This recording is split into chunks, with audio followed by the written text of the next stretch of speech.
Vietnam যুদ্ধে আমেরিকার সবচেয়ে বড় পরাজয়টি ঘটেছিল খোদ তাদের নিজেদের দেশে। টেলিভিশনের পর্দায় যুদ্ধের ভয়াবহতা, মার্কিন সেনাদের কফিনে ফেরা, বেসামরিক হত্যার দৃশ্য দেখে মার্কিন জনমত সম্পূর্ণ যুদ্ধবিরোধী হয়ে উঠেছিল।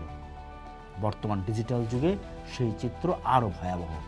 গত এক বছরে গাজা ও লেবাননে ইসরায়েলি আগ্রাসন এবং তাতে মার্কিন অস্ত্র কূটনীতির অন্ধ সমর্থনের দৃশ্য সামাজিক যোগাযোগ মাধ্যমের কল্যাণে সারা বিশ্বের পাশাপাশি খোদ আমেরিকানদেরও ক্ষুব্ধ করেছে। যুক্তরাষ্ট্রের তরুণ সমাজ ও সাধারণ নাগরিকরা নতুন করে কোনো ফরএভার ওয়ার বা অন্তহীন যুদ্ধে জড়ানোর ঘোর বিরোধী। নিজ দেশের নাগরিকদের সমর্থন ছাড়া ইরান আক্রমণ করে সেই যুদ্ধ বজায় রাখলে মার্কিন সরকারের জন্য অভ্যন্তরীণ বিপর্যয়ের কারণ হতে পারে। ইসরায়েলের প্রতিরক্ষামন্ত্রী বলেছেন, ইরানের সর্বোচ্চ ধর্মীয় নেতা খামেনিকে হত্যার সিদ্ধান্ত অনেক আগে নেয়া। সেজন্য আমরা দেখেছি ইরানের উপর হামলার প্রথম প্রহরে খামেনিকে হত্যা করেছে আমেরিকা। কিন্তু এই হত্যা এবং ইরানে হামলা যে গোটা বিশ্ব ব্যবস্থাকে নড়বড়ে করে দিতে পারে সেটা আমেরিকা ঠিক অনুমান করতে পারেনি। ইতিহাসের দিকে তাকালে যেমন দেখা যায়, ভিয়েতনাম যুদ্ধের পরিণতিও আমেরিকা অনুমান করতে পারেনি। তাই আমাদের প্রশ্ন, ইরান কি আমেরিকা ইসরায়েলের জন্য হতে যাচ্ছে আরেক ভিয়েতনাম? ইতিহাসের পাতা উল্টালে দেখা যায়, দ্বিতীয় বিশ্বযুদ্ধের পর সামরিক ও অর্থনৈতিকভাবে সর্বশক্তিমান হয়ে ওঠা যুক্তরাষ্ট্র ভিয়েতনামের মতো একটি ক্ষুদ্র এবং নবগঠিত রাষ্ট্রের কাছে চরম পরাজয় বরণ করেছিল। দীর্ঘ এক দশকের যুদ্ধ, বিলিয়ন বিলিয়ন ডলারের অপচয় এবং প্রায় ৫৮,০০০ মার্কিন সেনার প্রাণহানির পরও ১৯৭৩ সালে যুক্তরাষ্ট্র মাথা নিচু করে ভিয়েতনাম ছাড়তে বাধ্য হয়।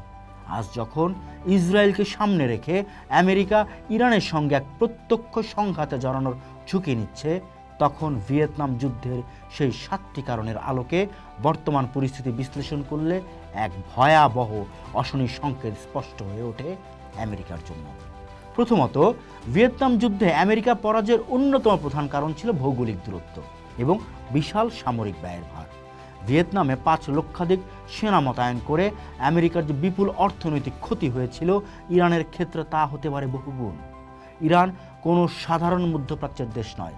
এর আয়তন ইরাক, আফগানিস্তানের চেয়ে অনেক বড়।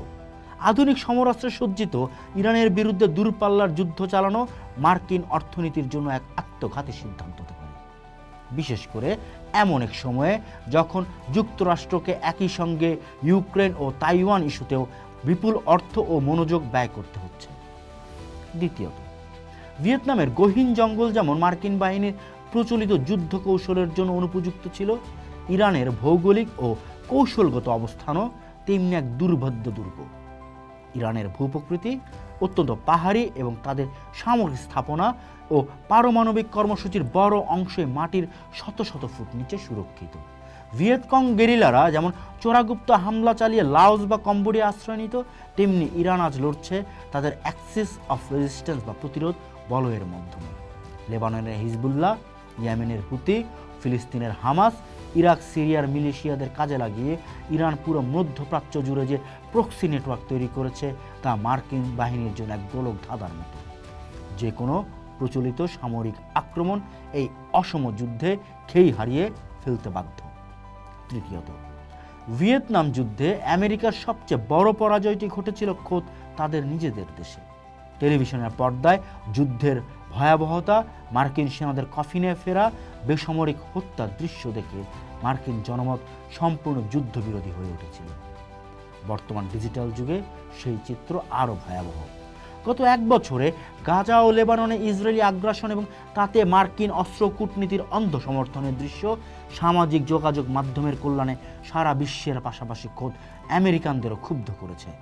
যুক্তরাষ্ট্রের তরুণ সমাজ ও সাধারণ নাগরিকরা নতুন করে কোনো ফরএভার ওয়ার বা অন্তহীন যুদ্ধে জড়ানোর ঘোর বিরোধী। নিজ দেশের নাগরিকদের সমর্থন ছাড়া ইরান আক্রমণ করে সেই যুদ্ধ বজায় রাখলে মার্কিন সরকারের জন্য অভ্যন্তরীণ বিপর্যয়ের কারণ হতে পারে। চতুর্থত, জনগণের হৃদয়ে জয়ের লড়াইয়ে চরম ব্যর্থতা। ভিয়েতনামে নাপাম বোমা বা এজেন্ট অরেঞ্জের মতো রাসায়নিক ব্যবহার করে যুক্তরাষ্ট্র যেমন স্থানীয়দের মন থেকে চিরতরে মুছে গিয়েছিল, আজ মধ্যপ্রাচ্যেও ঠিক একই অবস্থা। ইসরায়েলের মাধ্যমে নির্বিচার হত্যাযজ্ঞ এবং ধ্বংসলীলা চালানোর পর এই অঞ্চলে যুক্তরাষ্ট্রের বিন্দুমাত্র নৈতিক গ্রহণযোগ্যতা অবশিষ্ট নেই। আমেরিকা ভেবেছিল দক্ষিণ ভিয়েতনামের মতো এখানেও তারা তাদের অনুগত সরকার বসিয়ে নিয়ন্ত্রণ কায়েম করবে, কিন্তু বাস্তবতা হলো আরব বিশ্বের সাধারণ মানুষের কাছে যুক্তরাষ্ট্র এক চরম আগ্রাসী শক্তি হিসেবেই পরিচিত। পঞ্চমত, শত্রুপক্ষের মনোবল ও জাতীয়তাবাদী আবেগ। ভিয়েতনাম যুদ্ধে কমিউনিস্টরা কেবল আদর্শ নয় বরং প্রবল দেশপ্রেম থেকে লড়াই করেছিল। শত প্রতিকূলতা ও লাখো প্রাণহানির পরও তারা পিছু হটেনি। ইরানের ক্ষেত্রেও এই বিষয়টি চরম সত্য। ইরানের অভ্যন্তরীণ রাজনীতিতে সরকার বিরোধী ক্ষোভ থাকতে পারে, কিন্তু যখনই বিদেশি আক্রমণ, বিশেষ করে ইসরায়েল বা আমেরিকার তরফ থেকে কোনো হুমকি আসে, তখন তা পুরো ইরানি জাতিকে একতাবদ্ধ করে ফেলে। তাদের সামরিক বাহিনী ও রেভলিউশনারি গার্ডের IRGC আদর্শ মগজ ধোলা এবং আত্মত্যাগের মানসিকতা যে কোনো পশ্চিমা সামরিক বাহিনীর জন্য এক বিশাল মনস্তাত্ত্বিক বাধা। ষষ্ঠত, বৈধতার সংকট ও পুতুল সরকারের পতন। দক্ষিণ ভিয়েতনামে দুর্নীতিগ্রস্ত সরকারকে টিকিয়ে রাখতে যুক্তরাষ্ট্র যেভাবে ব্যর্থ হয়েছিল, মধ্যপ্রাচ্যে তাদের অনেক মিত্রের অবস্থাও আজ ভঙ্গুর। ইসরায়েলের অন্ধ প্রতিরক্ষায় গিয়ে আমেরিকা মধ্যপ্রাচ্যের অন্যান্য আরব মিত্রদেরও চরম অস্বস্তিতে ফেলেছে। এই অবস্থায় ইরান সরকার পতনের স্বপ্ন দেখা বা সেখানে কোনো পশ্চিমা ঘেঁষা পুতুল সরকার বসানোর চিন্তা করা হবে সম্পূর্ণ অবাস্তব। সর্বশেষ এবং সবচেয়ে গুরুত্বপূর্ণ কারণটি হলো বাহ্যিক শক্তির অবিচল সমর্থন। ভিয়েতনাম যুদ্ধে উত্তর ভিয়েতনামের পেছনে যেমন সোভিয়েত ইউনিয়ন ও চীনের অকুণ্ঠ সমর্থন ছিল, আজকে স্নায়ুযুদ্ধের নতুন সমীকরণে ইরানের পেছনেও দাঁড়িয়ে আছে রাশিয়া এবং চীন। পশ্চিমা অবরোধকে বৃদ্ধাঙ্গুলি দেখিয়ে ইরান আজ রাশিয়ার অন্যতম প্রধান সামরিক সহযোগী এবং চীনের জ্বালানি অংশীদার। সুতরাং ইরানের পতন মানে এই অঞ্চলে চীন ও রাশিয়ার কৌশলগত পরাজয়, যা তারা কোনোভাবেই হতে দেবে না। ইতিহাস থেকে শিক্ষা না নেওয়ার খেসারত জাতিকে দিতে হয় বারবার। ইসরায়েলের স্বার্থ রক্ষা করতে গিয়ে যুক্তরাষ্ট্র যদি ইরানের সঙ্গে সরাসরি বা বৃহৎ পরিসরে প্রক্সি যুদ্ধে জড়িয়ে যায়, তবে তা কেবল মধ্যপ্রাচ্যকেই ধ্বংসস্তূপে পরিণত করবে না, বরং মার্কিন যুক্তরাষ্ট্রের বৈশ্বিক আধিপত্যের কফিনের শেষ পেরেকটিও ঠুকে দিতে পারে। ভিয়েতনামের যে পরাজয় আমেরিকার অহংকারকে চূর্ণ বিচূর্ণ করেছিল, ইরানের বালুচর ও পাহাড়ে সে একই ভুলের পুনরাবৃত্তি হলে তা আমেরিকার জন্য আরও এক দীর্ঘস্থায়ী ও রক্তক্ষয়ী ভিয়েতনাম সিন্ড্রোম ডেকে আনবে।